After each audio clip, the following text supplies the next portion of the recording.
Welcome back to Moneymakers. Well, the Australian Bureau of Statistics has just done a little bit of information for us tonight, and we do have a new segment for you where each week we concentrate on a different and innovative small business. This week's business, Brasserie Bread, has grown out of the passion of two chefs to now employing 60 people and producing 7,000 units of bread and pastries each day. Now, director and entrepreneur David James runs the company along with chefs Michael Clausen and Tony Pappas. Now, Business Channel reporter Emily Mitterhumer spoke with David James about the business and how it's actually managed to grow so successfully. Yeah, Brasserie Bread, as the name suggests, it was Bayswater Brasserie in King's Cross, which was one of the iconic restaurants of Sydney. Michael and Tony started baking sourdough bread there, and in fact the sourdough starter which they used is now 13 years old, is the same starter that they used then for the bread in the restaurant. Local restaurants started buying it, and then the separate company was set up, and it's grown from there. This is now the third premises for the bakery, and we now supply about 250 of the top restaurants, hotels, delis and cafés across Greater Sydney. So you've got a new initiative here. It's all about corporate team building. Tell me a little bit about that. Yeah, originally that started as an idea for a free kids baking class on a Saturday, which we're still doing, which has become extremely popular, where we take 10 kids at a time into the class, into the bakery to make stuff and take it home. And mum and dad can sit in the cafe and have a quiet time while that's gone. And that led to a lot of questions from the parents about adult classes. And we've recently built over here a new dedicated facility for training, and we're doing artisan workshops and team building classes for corporates.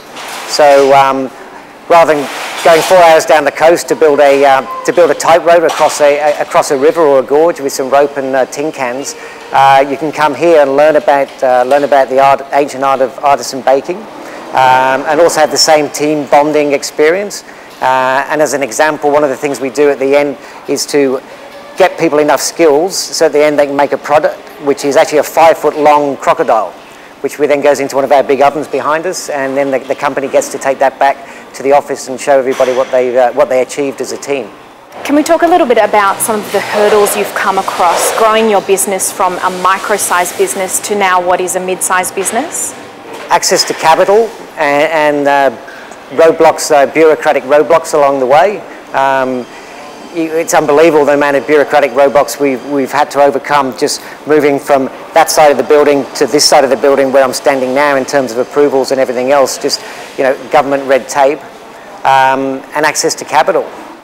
And do you think raising capital is now going to become even more difficult? Probably more difficult today than it was 2 weeks ago, but fortunately we were able to secure a facility with Westpac that we moved to about a year ago, but I wouldn't like to be out there now trying to raise capital.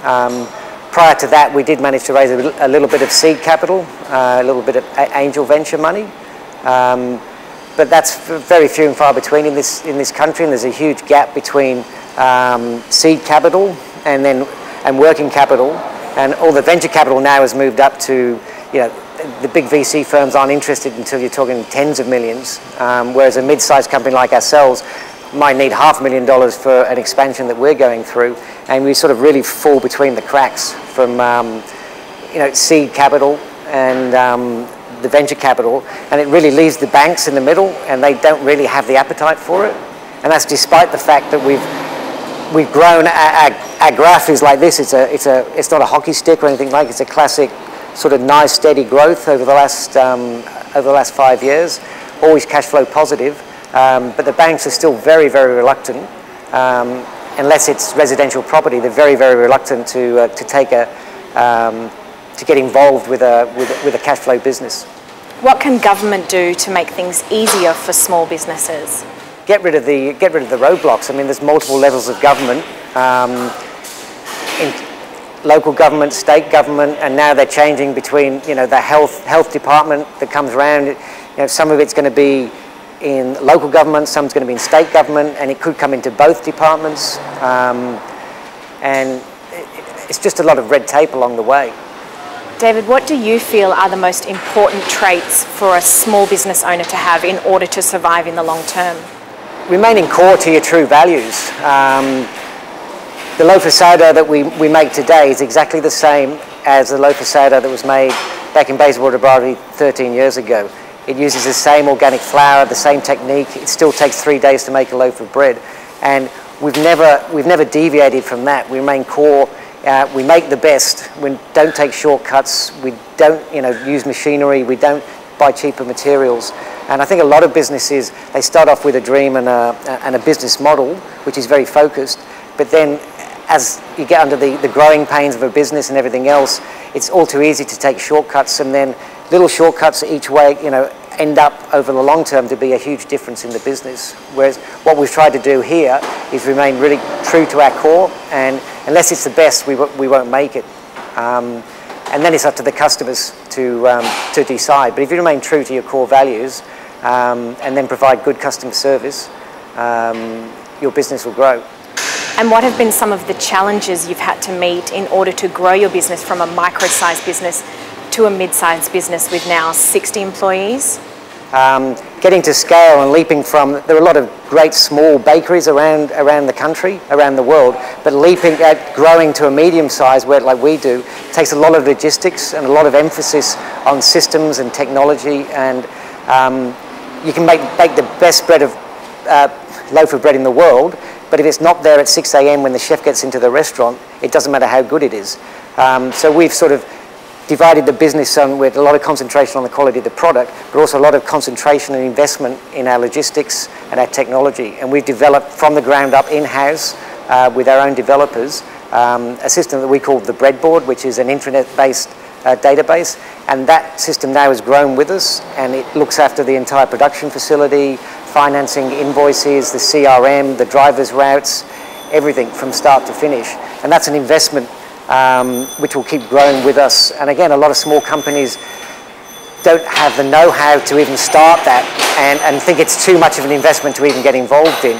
But then you never really you're going to get to that ceiling where your product's good and people want to buy it, but you can't expand it to the point where it's reliable enough for someone to use it on a larger scale.